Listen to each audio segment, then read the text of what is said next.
very similar to the build that I posted yesterday, and this is basically going to accomplish what we were able to accomplish on the early access of Baldur's Gate 3, where we were able to clear entire camps of enemies without being noticed.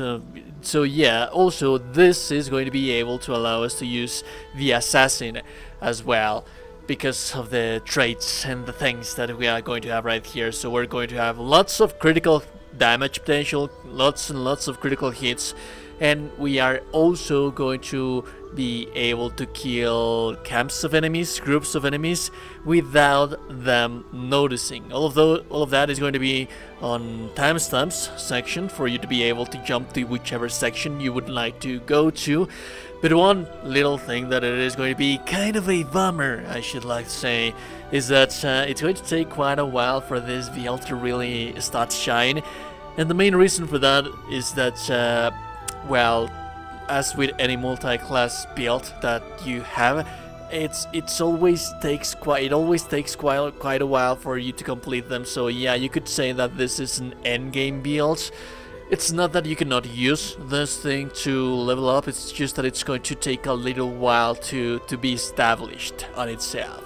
But once it is established, you're going to be able to solo most of the things that you want to solo, and it's not necessarily going to take quite a while for the endgame. As a matter of fact, it's going to be established on itself. You're going to be able to use the purpose of this build at level 7, meaning the Act 2 of the game. So yeah, there is indeed that.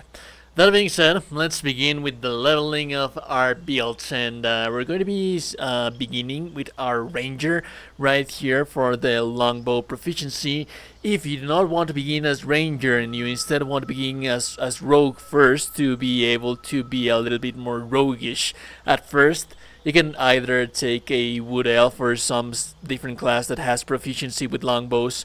Overall, we are going to be using longbows. You are not going to be able to dual wield short hand crossbows with this build because we are going to be needing that extra action. We're not going to have fast hands with this build, so there is something that you need to have in mind. As for the favorite enemy, Bounty Hunter, it's always a nice way to go. And yeah, well, the choices in here are really not going to matter that much. The only thing that you shouldn't be taking right here is on the Natural Explorer, the Urban Tracker. You shouldn't take the Urban Tracker because it's going to basically give you proficiency with Sleight of Hand, and that is going to be negated because we are going to have proficiency with Sleight of Hand because of the rogue class, multi-class that we are going to have. We're going to have expertise with that thing. So yeah. Now this is where it gets interesting. I've tried several combinations for this build to reach as max dexterity as possible, but like I said, we are going to be multi-classing quite a lot with this build, and for us to be able to accomplish what we want to accomplish, we're going to be losing quite a lot of character feats, which happens at classes level 4, 8, and 12. We're not going to have many of them, we're only going to have one, and since we're only going to have one, we're going to miss out on the chance of being able to increase our dexterity, so we are going to be relying for this build on the gloves of dexterity that you can get on the second act of the game. So, the rest of the points, we can place them into Constitution to maintain the concentration, although we're never going to be seen. So, basically, just for the saving throws, that is why we are spreading all of these points right here. Whatever saving throw you think it's more important for you, then that is the one that you should be taking. Although, like I said, we're not going to be in open combat with this build that much. Other than that, at level 2, we are going to be multi-classing into our rogue, and the rogue is basically going to give us the action, the sneak attacks. It's not really going to be that important. Here you can change your ability scores and whatnot. We do want to have quite a lot of stealth, so that is one important thing that I forgot to mention. You should always prioritize your stealth right here. At level 2, we are going to take our first multi-class into our rogue, and So you can either there are so many things that you can do in here. You can take your specialization, but I like to mainly get the things going right here. It's always very important that you take your ability scores right here into sleight of hand and stealth, sleight of hand if you're going to be opening the logs of your party. But nothing really important is going to happen with the rogue until we reach the level 2 of the rogue. Because at level 2 of the rogue, we are going to be taking the cunning action hide. Now, there's some concessions that we can make right here. We can stop taking our levels into rogue right here if we wanted to, because right here this is where the rogue is going to be finished. Then this is going to allow us to take an extra level into the warlock to be able to get that extra character feat if you do not want to be using the gloves of dexterity. But overall, I think that the better idea would be just go to rogue, because we are going to be taking the assassin subclass. So yeah, at level 3 we are going to be able to change our subclass right here to our assassin, which is going to allow us to do the ambush, which is going to add critical hits on the surprise enemies. And we are always going to have, well, most of the times, most of the cases, we are going to have surprise enemies. It's also going to give us the assassin's alacrity and the assassin's initiative. We do want to have lots of initiative. As a matter of fact, we always want to start the combat ourselves, but we're also going to be able, like I said, to finish combats before they even begin. More on that later. Then we are going to be taking the multi-class for Warlock. It could either be Monk or it could either be Warlock, whichever one suits your playstyle. In this case scenario, I want to have Warlock. It's really not going to be giving you nothing that impressive. It's really not going to give you nothing really that interesting. If you wanted to do Monk in this case scenario, it's up to your personal preference. But at the end of the day, the only things that we want from none of the subclasses, none of the spells are going to be important. The only thing that we want from the Warlock is going to happen on later levels. Because at level 2 of the Warlock, we are going to get the Eldritch Invocations. This is going to give us Devil's Side, and it's also going to give us one with Shadows, which is going to be very important. Again, the spells, they are really not going to be important. They are really not going to be interesting. We don't really need any of this thing right here. We don't have high charisma, so we're not really interested in any of this. Although, at level 3, this is where we're going to get the final thing that we want from the Warlock. We are level 7 at this point, and this is where the build is going to be finally established. We are going to have Darkness. Now, the previous level we got the Devil's Side. Again, this is really not that important. You can take whichever thing that you want right here. You're not going to be using anything right here. Although the Pact of the Tome, it's going to give you Guidance, which is my favorite cantrip in the game. It's just basically free checks in all of your ability scores and things that you are going to be doing. So there is indeed that. So basically we want the Darkness to be able to cast Darkness, remain in the shadows, attack the enemies, and this is where the build is going to be established. But we'll get to that in the gameplay section of the build. Now, from here on out, you are going to take the rest of your classes into the Ranger. We are going to be taking, we're not going to be using our spells right here because they require bonus actions, and we're going to be taking bonus actions for something different, but here we are going to be taking our archery. And then we're going to be able to select the subclass of our Ranger at level 3. We are going to be taking Gloomstalker, because the Gloomstalker is going to give you the access to Dread Ambusher, which basically gives you a bonus to initiative, so that is actually quite amazing, that is actually quite nice.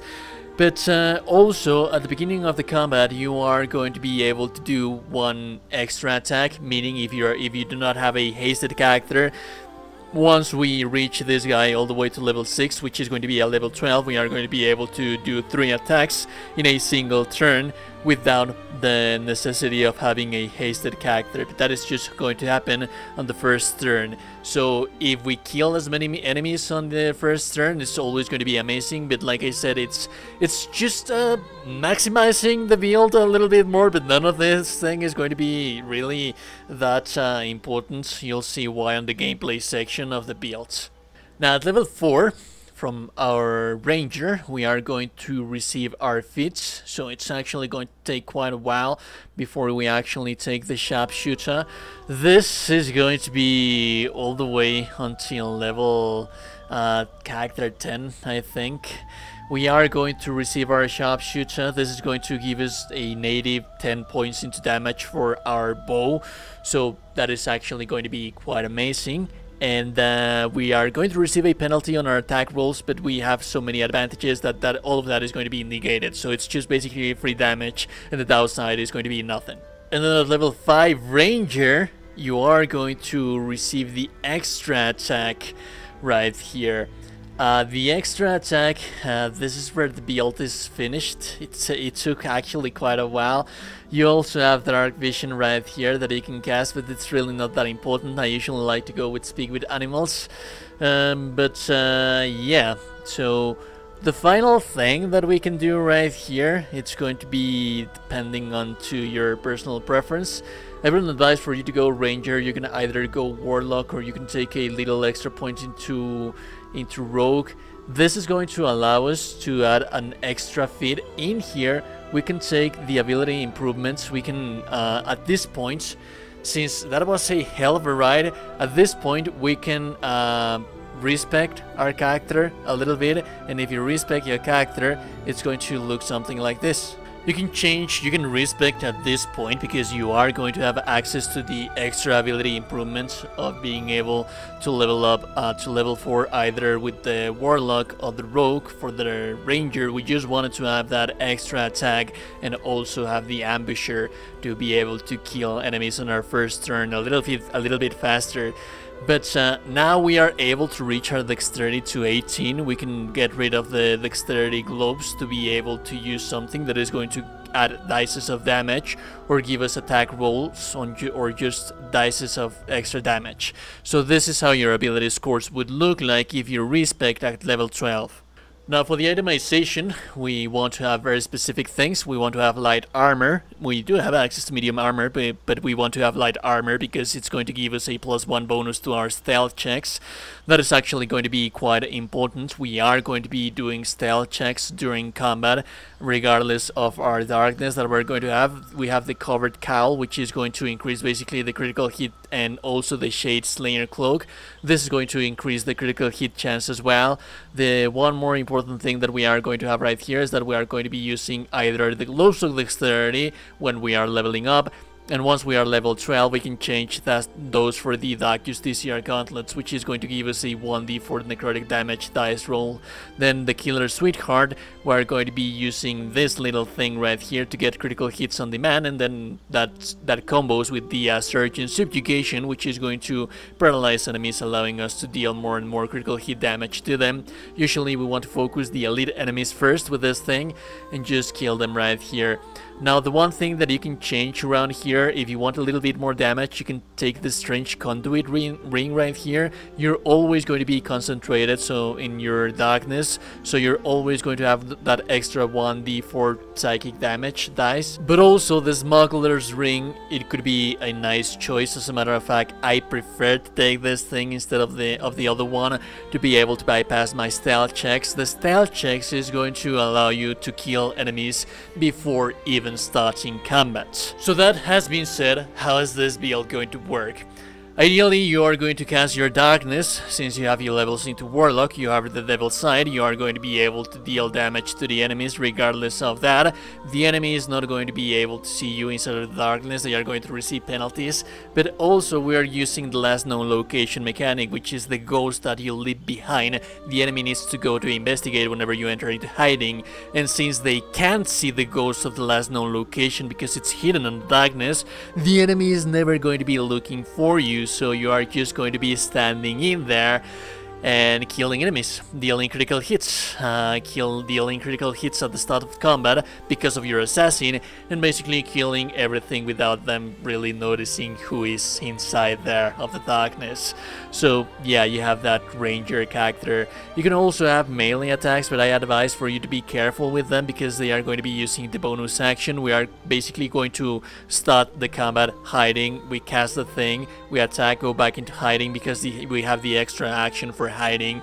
So that is basically how that is going to work. One more nice thing to have is a hasted character. A hasted character is going to allow you to end the combat a little bit faster, but there's quite some people that gets triggered here on the comment section when I claim to make lone wolf builds that work without with the hasted characters that I received from the extra buff from my companions. You can certainly use the buffs from your companions, still going to be a lone wolf, but as you can see right here, you can also be a lone wolf without the necessity of being buffed by your companions, but by all means, it's always a better idea to have a wizard that is going to haste your character, because it's going to make the process faster. One more thing to have in mind is that the darkness is going to last 10 turns, so you get to cast it twice per battle, and then you gain it back on a short rest because of the Warlock, so just to have in mind that you do have to manage that.